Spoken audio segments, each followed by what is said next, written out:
Hi, everyone. It's Suzanne Tucker with Generation Mindful, your host of the Reparent Yourself Summit. And I'm here excited to welcome you to day 3. This is a powerful, packed day full of wisdom. We have moved into the self, we've moved into the inner child and mindfulness, and now here we are at day 3. So day 3, you'll be greeted if you click on it with a kind of a summary. So I'm going to read that to you. So this is the final day of our 3-day summit. And today we are moving into a sweet, sweet place for healing and growth. In today's sessions, we explore what it means to show up for ourselves physically, emotionally, and spiritually.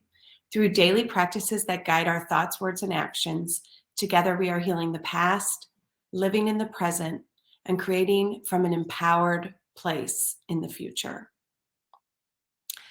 And so I just want to walk you through all 5 sessions today, just give you a little bit of my thoughts around them. And they really are in a beautiful progression. The entire summit is, all 15.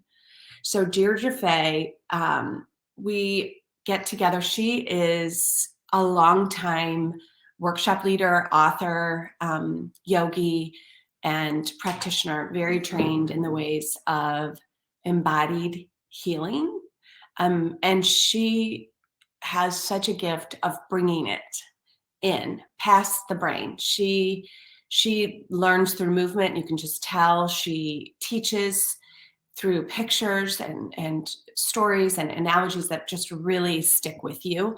You're going to love that talk. And we really do pull it apart and put it back together. Her focus is creating that solid, steady, and secure foundation. If you know the chakras, she's red. It is that red root, physical, really formative stuff. Leslie Priscilla is the second talk, Life Practices for Finding Freedom from Cultural and Intergenerational Wounds. And her personal story is so powerful, and her beauty and wisdom,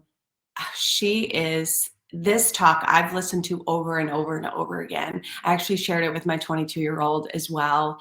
She's so young in her motherhood and so wise. Her wisdom it brought me to tears. And we will work together again. I hope you enjoy her talk. She shares big thoughts and then she brings it down into really actionable levels. One of my favorite questions I asked her is at the end of what's one more thing you want to share with us about ways to really embody the reparenting work. And I loved her answer. All right, for our third talk today, Abigail File. Abigail is also really bringing the work into the body. She is empathic.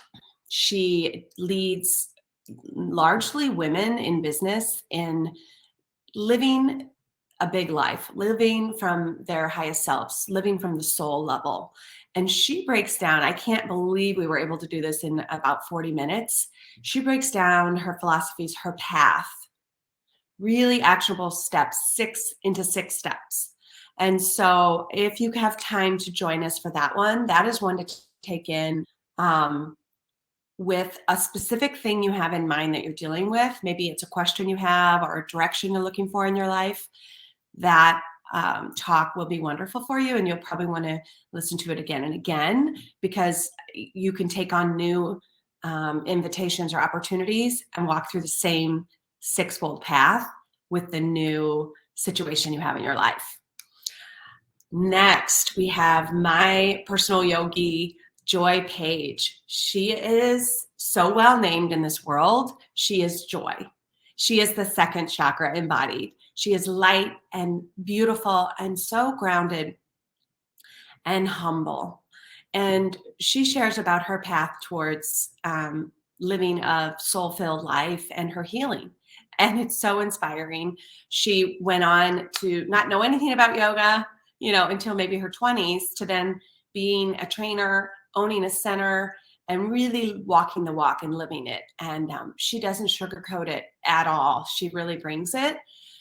We talk about Ayurvedic medicine, elements, water, fire, earth, all of the elements.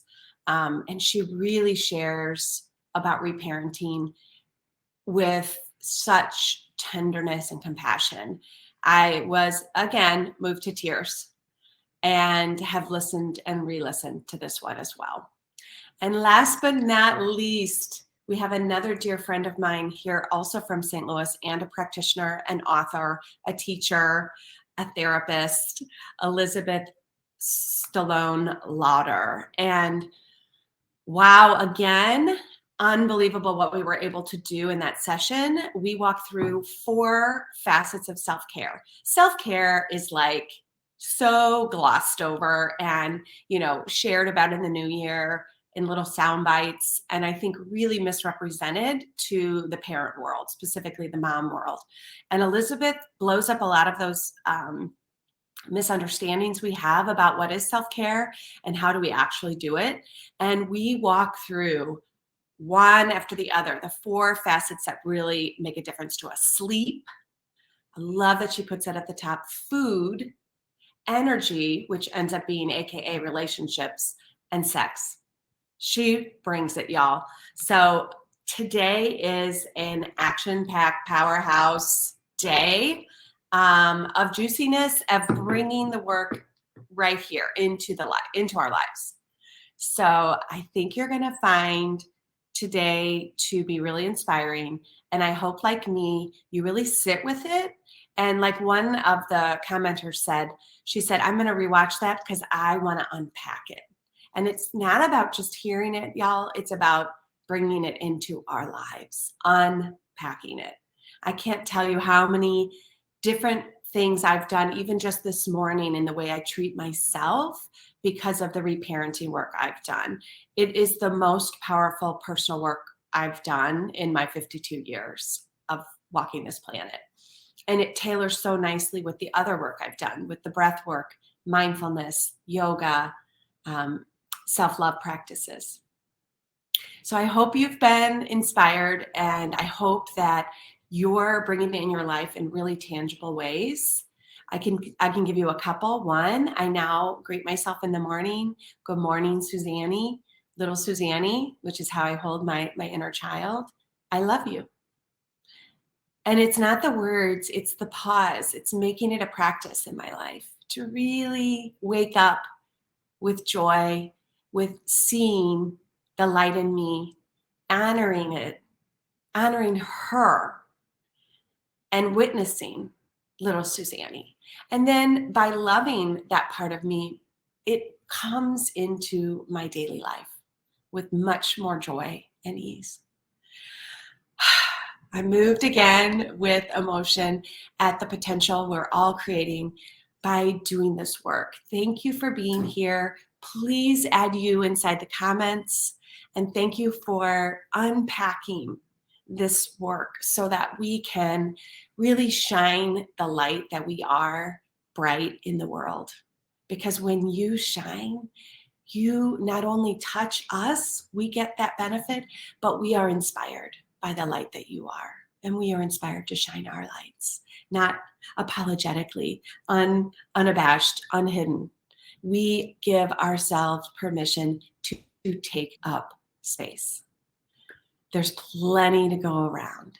So thank you again. Shine that light that you are. And I'm so glad that you are here. Enjoy day 3.